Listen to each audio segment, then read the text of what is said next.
Well, hello and welcome to the orchard. The sun's gone down and it's become a little overcast here, but I'm just about to go and you probably see, I don't know, avocados on this one. There's avocados, all these trees, and they're untended.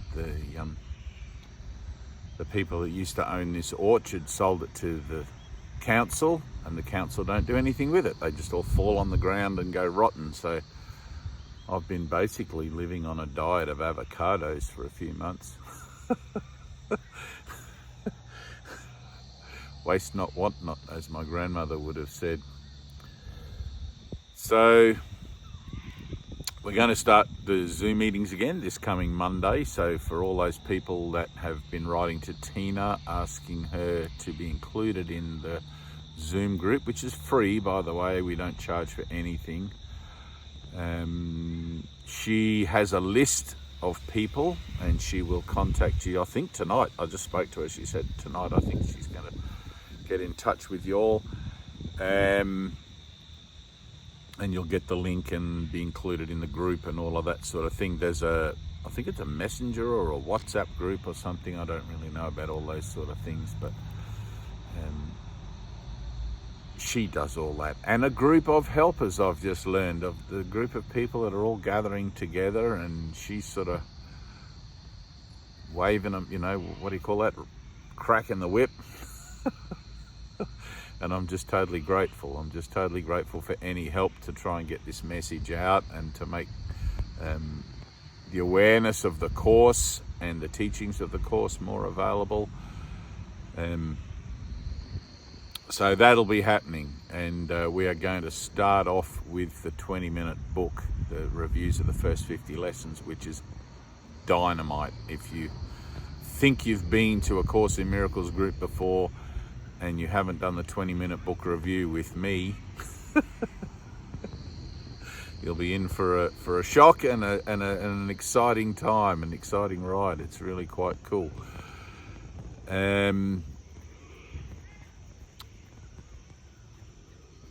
There's not a great deal more I wanted to say in this video. I'm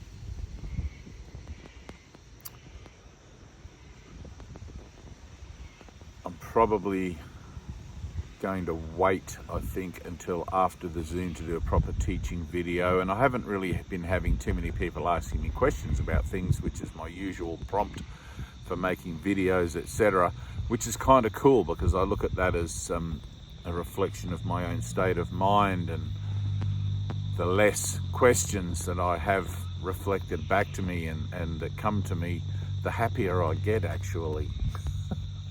Since everything out there is a reflection of what's required to be learned about and healed in here, and there just isn't much. I did have a beautiful day today with my earthly dad, taking him on his little appointments and things that you have to do when you reach a certain age. He's mid 80s and has all these sorts of things going on of the body. And one of the things I noticed last time, because he's and this is where I'm healing it in my mind, right? So bear with me to the end of this little story. Because he's on medication for Alzheimer's and all these sorts of things, which is just another story. My brother is not that body, right?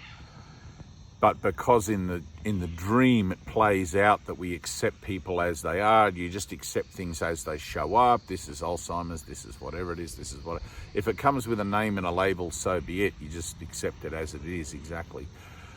So anyway, in doing that, previously, it's always been this kind of conflict within me. Like there's been this kind of like, oh my God, this is, you know, like more of this stuff. How many more appointments? Can I just dong him on the head and we'll get it over and done with? But it's funny. And so today, and this is just so you might relate to something like this, you know, there's always something. It doesn't matter how much healing you think you've done, every single day, right? I think it's St. Peter or might have even been John, one of the disciples anyway, said sufficient to the day is the evil thereof, which means every day there's going to be something to look at, something to transform, something to heal, something to forgive, something to release, to let go. And if there's not, you want to be doing this and like doing a reality check. Why today's been perfectly peaceful? Am I being 100% certain that nothing's disturbed my peace of mind? And then be honest as you can be about that, because every day if you find yourself in the physical flesh with an avatar, etc., and there's nothing going on for you, there's no personal healing happening, doesn't matter how fucking enlightened you are, if there's nothing going on for you, then the denial has you, believe you me, right? Because every day, otherwise if there's no need for healing in you anymore, then what are you doing here still in the flesh? Right, that's the bottom line. That's the line in the sand. It's like when healing's done, you won't need to be here. So it's starting to rain. So anyway, this morning, I just had this little memory. I sort of looked at my day and I asked Jesus. It's like, you know, I asked the Holy Spirit. It's like, all right, today I need a day of peace. The last time I took Dad on this round robin of appointments, it just became this, because trying to relate to Dad what's happening 10 times a day and every hour, where are we going, what are we doing, it's like he doesn't remember anything. It's one of those things that you can only pretend to be spiritual about it for so often, for so long, before you realize, hang on, I'm kidding myself here, this is fucking pissing me off, all this stuff. It's like, surely there's a better way to do this. So today, and your family, your close family, are always going to be the ones that offer you those more heartfelt opportunities and more, you know, like it's closer to home, and your denial is going to show up there. So today, before going out, I offered the day to Jesus, and specifically the relationship with my dad in the situation of doing all this stuff. And today, we got about 2/3 of the way, I guess, through all the stuff we were doing, and we did a little bit of backwards and forwards, and we had to make some phone calls, and things didn't line up, and people there was something happening here that needed to be done before we could do the next thing, and all of these sorts of things, right? Normally, I would step back from that whole situation, take a breath, and let go of whatever was coming up, and then set about do the next logical thing again, you know, be the next thing. But nothing came up, right? So we're just doing this, and it's like Dad's asking all the questions, and why can't we do this now? Where are we going next? And and nothing came up. It was just incredibly peaceful. There was this just incredible grace to everything. And I recognized that my little morning prayer, my little preparatory prayer for the day had been heard and answered.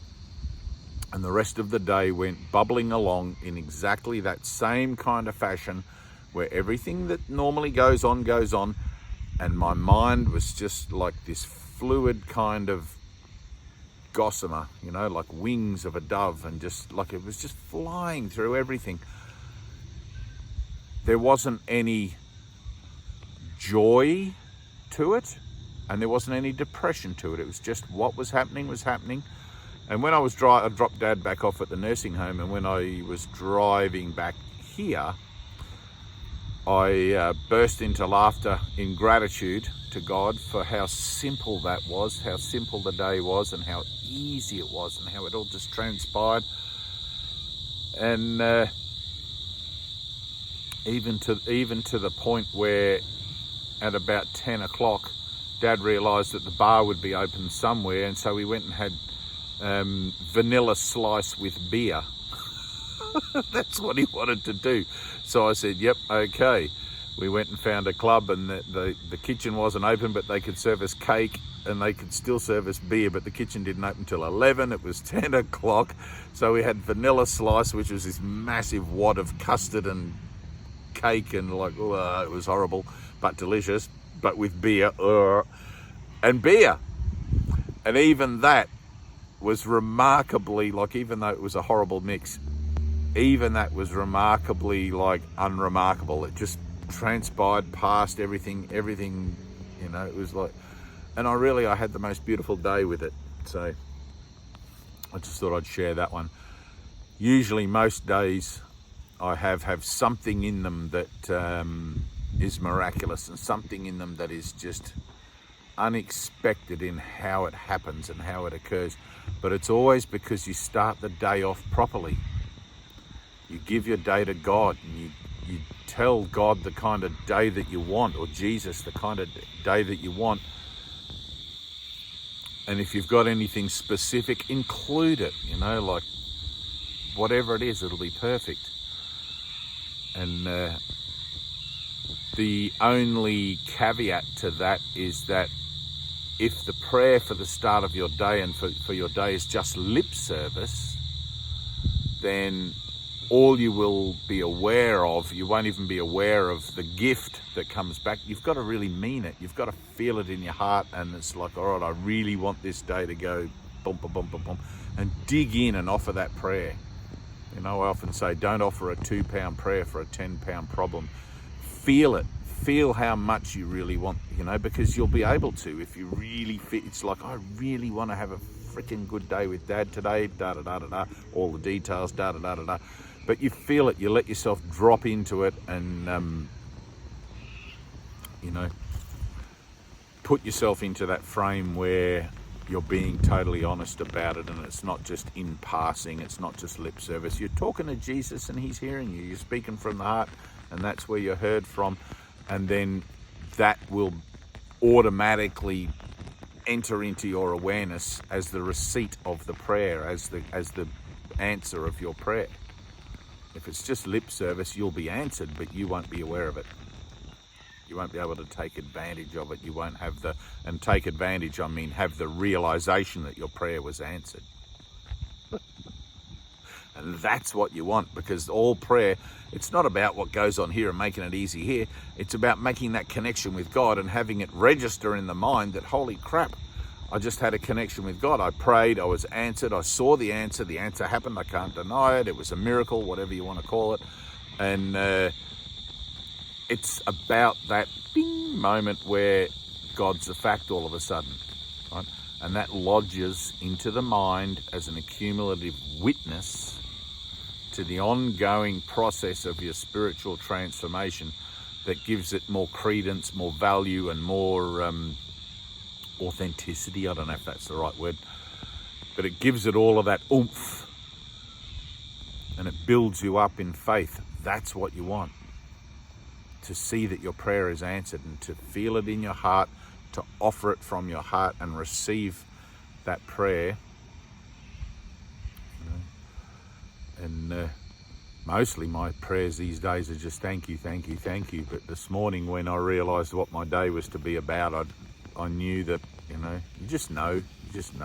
Prayer shouldn't be ritualistic. You should just offer it when you know you need to offer it. And, you know, talk to your Father in heaven when you know, talk to the universe, talk to whatever you want to call that, God, when you feel you want to. It's like meditation. Don't ritualize things. Meditate when you feel you really want to meditate. Sometimes, I mean, I'm going to meditate here in a minute in the middle of the orchard until it gets dark. I don't meditate on anything anymore. I just sit in stillness and silence and listen for any kind of guidance and things like that. But the rain seems to have just twinkled and gone, so all right, well, that's about it. Zoom meetings, did that one. Tina will contact you guys, and I would love to see more of you guys. I mean, there's 10,000 subscribers on here, and we have like between 10 and 20 people generally in the Zooms. I know the time zones are a big thing for a lot of people at different places around the world, but really, if you want to step up, if you really want to get activated and really want to fast track your transformation, our Zoom meetings are like surgical. They're hardcore. It's like boot camp. Tina, if you're watching this video, you have to put a link to that film clip, I think, from Officer and a Gentleman, where he makes him do the crunches or the push-ups or whatever it is. You know, We often have a laugh about that, boot camp. That's how our Zoom meetings are. If you're thinking you might like to attend a Zoom meeting because it's all fluffy and soft and spiritual and nice, and won't that be lovely to be with other people like me? It's like, well, it's not that. It is that, but it's not just that. It pushes every button you got. So it's more like for adrenaline junkies. But that's what it is.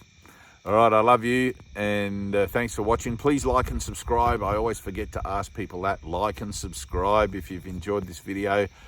Don't forget to go to my playlists and look at all the other videos and other things. Tina was just telling me today that unless I actually make a new video, not so many people really click on the channel and look at other videos going down. Some people do tell me that they do that they really enjoy.